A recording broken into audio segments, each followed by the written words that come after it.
Ashwathi please डोळे उघड ना. तू तू काय बोलते काहीच कळत नाही. तुला तुला काय सांगायचंय अश्वती? अश्वती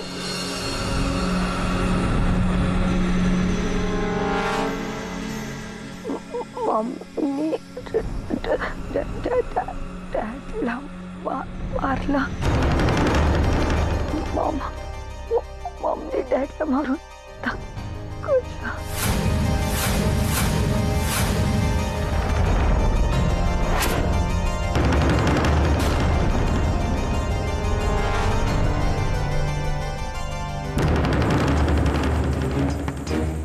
डॅडला मारलं. अश्वती अश्वती प्लीज शांत हो.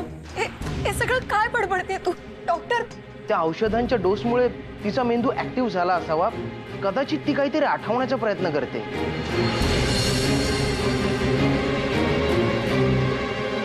हो पण हे सगळं काय बोलते ती? ममाने बाबांना अभि बघ ना प्लीज.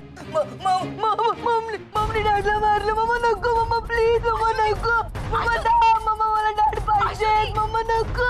मम्मा नको मारू डॅडला. मम्मा अश्वती आशु शांत हो. मारू नकोस मम्मा नको. आशु शांत हो. आशु शांत हो. मी काय म्हणतोय ते ऐक जरा. आशु तुझे बाबा जिवंत आहेत.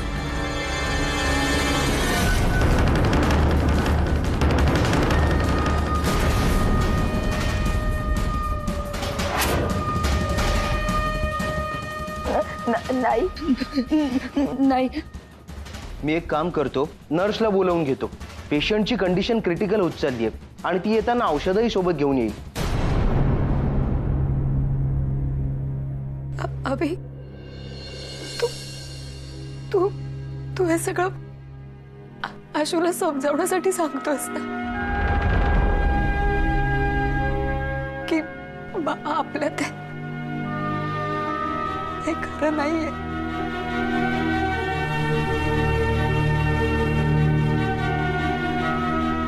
मी जे बोललो ते खरं आहे शमिका.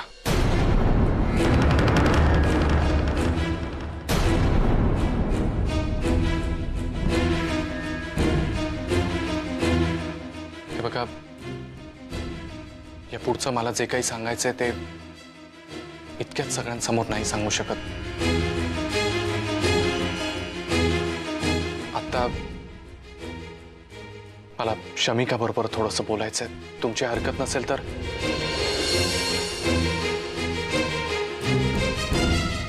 तू माझ्या बरोबर चल.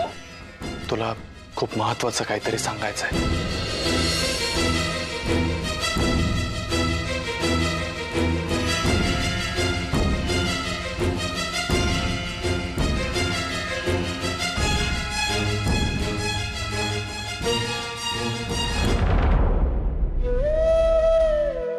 शमिका मगाशी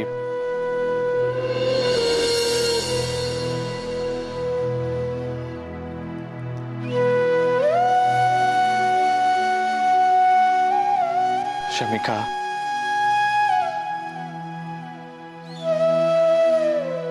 हे बघ, मी जे काही सांगतोय ते शांतपणे ऐक. तुझे बाबा जिवंत आहेत शमिका.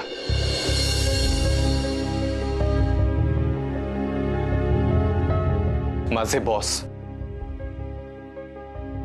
Mister R.D. सरपोतदार तेच तुझे बाबा आहेत.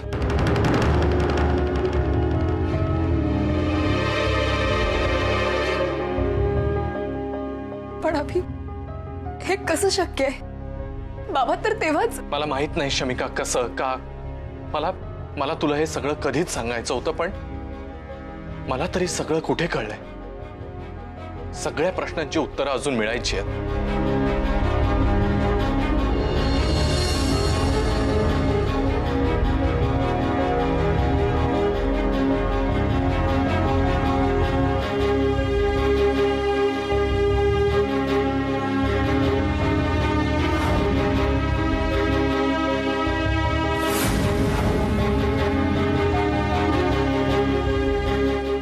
आशु, आशू आणि शमिका माझ्यासमोर येते. अजय, ती माझ्या आयुष्यातलं खूप मोठं सिक्रेट आहे.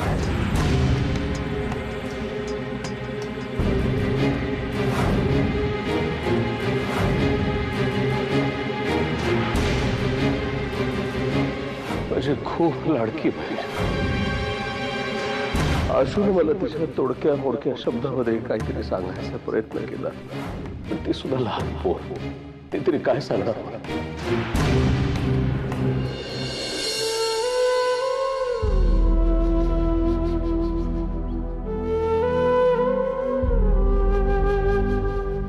मला सांगताही येत नव्हतं आणि गप्प सुद्धा बसवत नव्हतं शमिका, म्हणून मी ममांशी सगळं शेअर केलं. आता मी सोडून हे फक्त ममांना माहिती आहे की तुझे बाबा जिवंत आहेत. आणि त्याच मला म्हणाल्या की शमिकाला हे सगळं इतक्यात सांगू नकोस.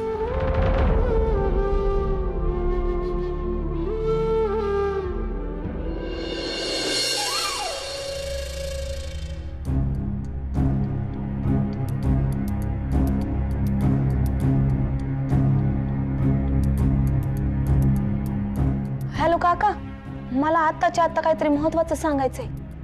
हो हो, इथं कायचे काय होऊन बसलंय. त्या संध्या ताई आहेत ना,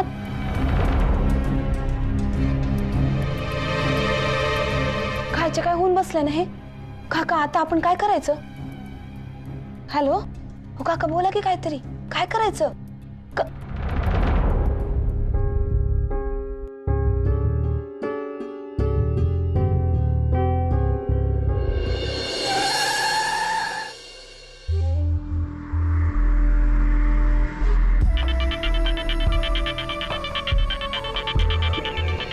हॅलो हॅलो मम्मा, मम्मा तू लवकर इकडे ये. मम्मा आशुदीची तब्येत खूप बिघडली आहे.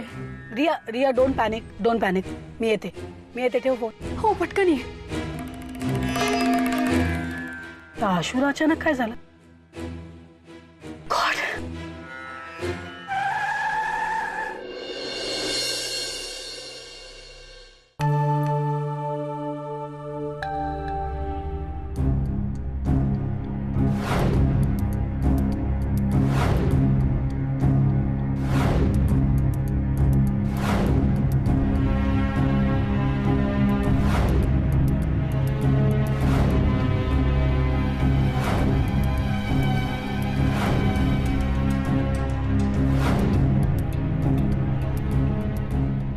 मी मम्माला फोन केला होता.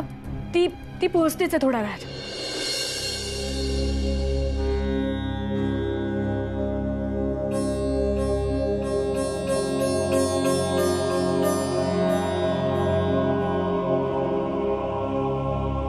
मम नको ना, मम नको, प्लीज नको मारूस. मम प्लीज, मम डॅडला नको मारूस. मम प्लीज, मम नको प्लीज नको. मम नको ना, मम नको मारू डॅडला. मम नको ना, मम प्लीज. मम मला डॅड पाहिजे. मम नको ना, मम प्लीज नको मारू डॅडला. मम नको. आशुदी प्लीज. आशुदी प्लीज थोडी शांत हो ना प्लीज.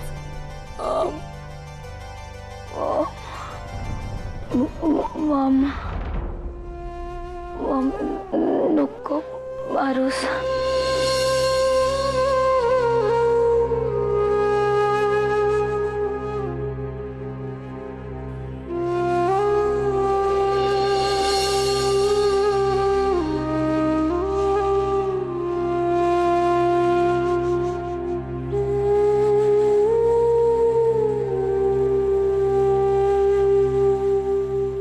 शमी, मला खरंच सगळं आठवतंय ग. आशू, तुला काय आठवतंय ते सगळं सांग शांतपणे. जास्त त्रास नको करून घेऊस, पण सगळं सांग.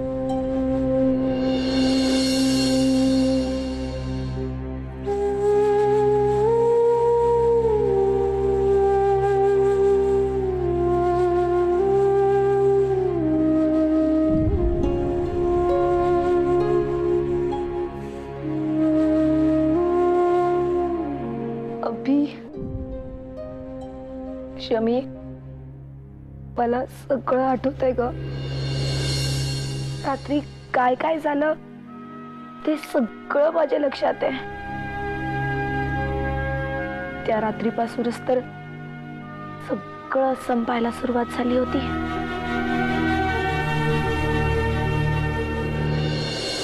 त्या दिवशी मॉम आणि डॅड मध्ये खूप मोठं भांडण झालं होतं. शमिका झोपली होती पण मी जागी होते. त्याच दिवशी डॅडनी मला एक नवीन कॅमेरा गिफ्ट केला होता. ज्यात टायमिंग सेट केल्यावर आपले आपण फोटोज निघत राहायचे. मी तो कॅमेरा घेऊन त्याचं सेटिंग चेक करत होते. जेव्हा मी सेटिंग सेट केला आणि कॅमेराचा फोकस सेट केला तेव्हा समोर मॉम डॅड होते. मी खूप घाबरले होते. लपून त्यांचं भांडण बघत होते. मला वाटलं जाऊन त्यांना थांबावं, सांगावं भांडू नका, पण मी नाही जाऊ शकले. मॉम खूप रागवली होती. तिला रियाला घेऊन कुठेतरी जायचं होतं.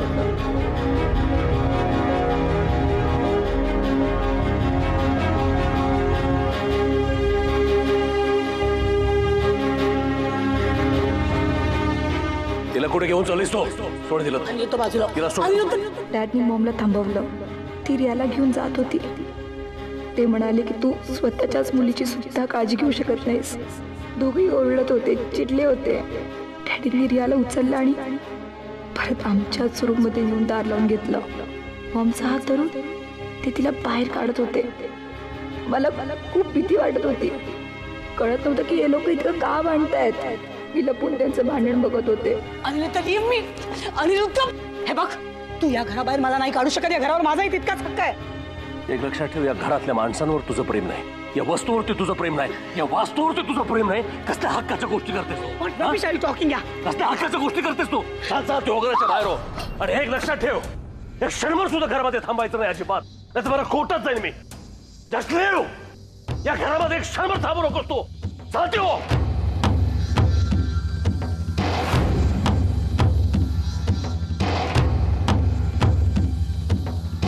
तुला वाटतं तितकं सोपं नाही अनिरुद्ध. ही संध्या तुला असं सोडणार नाही. You going to pay for this now.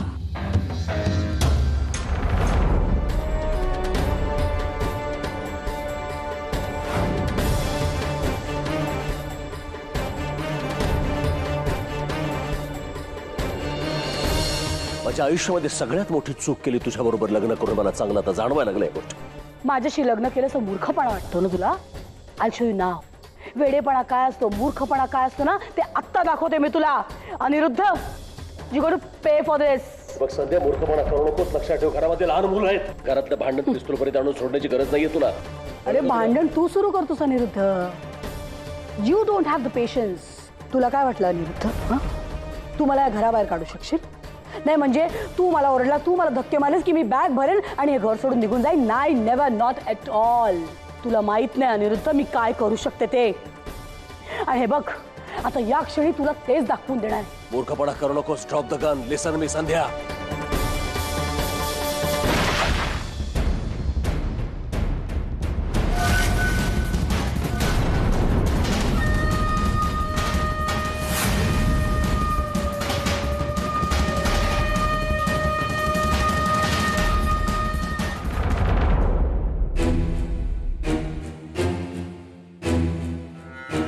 मला फक्त तो हात दिसला,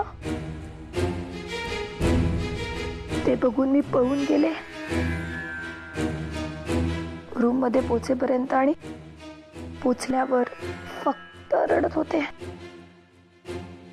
या सगळ्यामध्ये तो कॅमेरा कुठे गेला मला काहीच कळलं नाही ग.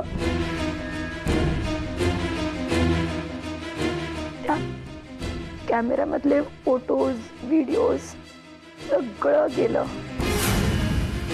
मी परत तो कॅमेरा शोधण्याचा प्रयत्न सुद्धा नाही केला. अश्वती प्लीज थोडे शांत. नाही ग, तुला नाही कळणार. या गोष्टीने मला किती त्रास दिलाय. या गोष्टीमुळे मी कधीच कोणाशी बोलले नाही, कोणामध्ये कधीच कुठेच मिसळले नाही.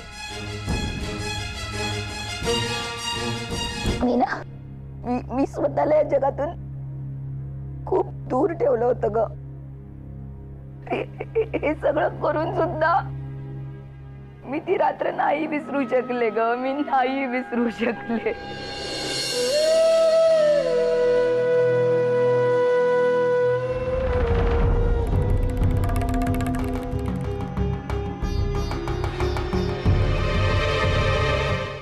I miss you, Dad. I miss you so much.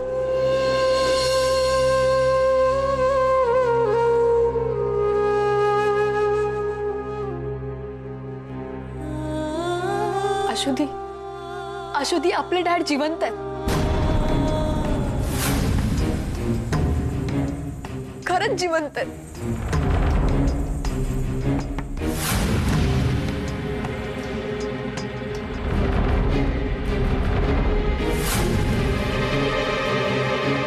पेशंटला आता आरामाची गरज आहे. तिच्या मनावर खूप ताण आलाय.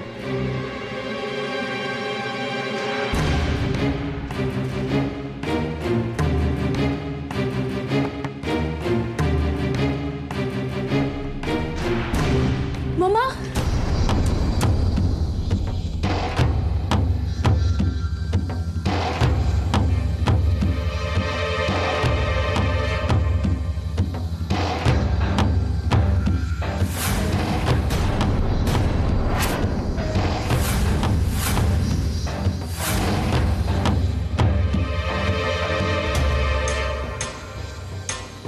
हे सगळं काय मामा? तुम्हाला मामा म्हणायची सुद्धा लाज वाटते मला. इतकी वर्ष हे सगळं तुम्ही आमच्यापासून लपून ठेवलं. तुमच्या नवऱ्याला तुम्ही एक जोडीदार म्हणून तुम्ही तुमचं कर्तव्य तर नाहीच निभावलं, पण दुर्दैवाची गोष्ट ही आहे की तुम्ही एक चांगल्या आई सुद्धा होऊ शकला नाही.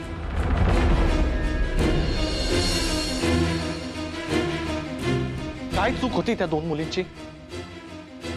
तुमच्या रिया इतक्याच इनोसंट होत्या ना त्या? तुम्ही त्यांचं आयुष्य उद्ध्वस्त केलं, त्यांच्या वडिलांना मारून टाकलं. का? तुमच्या या अशा वागण्यामुळे आशूचं अख्खं लहानपण करपलं गेलं. आशू गेल्यानंतर काय झालं आम्हाला सगळ्यांना ऐकायचंय. बोला बोला मामा. अभिजित, अनिरुद्ध जिवंत आहे. हो, पण तुम्हाला ते आत्ता कळतंय. मी सांगितल्यावर. तोपर्यंत तुमच्यासाठी ते मेलेलेच होते, कारण तुम्ही त्यांना मारलं होतं.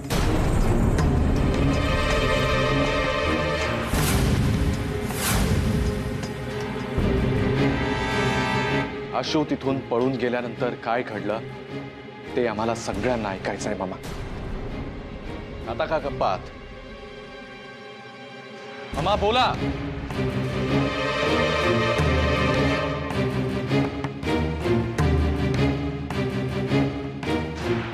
अनिरुद्धला गोळी लागली होती,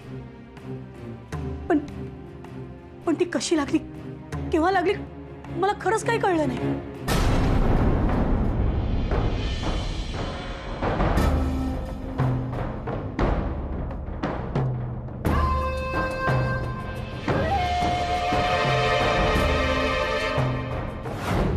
काय ग ताई, काय केलंस तू हे? मी अरे हा अनिरुद्ध हा ह्याचं माझं भांडण झालं. मला तो घराबाहेर काढत होता. मला खूप राग आला म्हणून मी माझी बंदूक काढली. पण मी बरं एक मिनिट, तू जरा आधी शांत हो आणि आता पुढे काय करायचं ते ठरव. मी मी मी काही नाही केलंय. मी नाही मारलं याला. अगं नुसती बघत नाही उभी राहिली आहेस. तू काय करतेस? चल ना लवकर. अगं कुणी यायच्या या डेड बॉडीची विल्हेवाट लावायला हवी.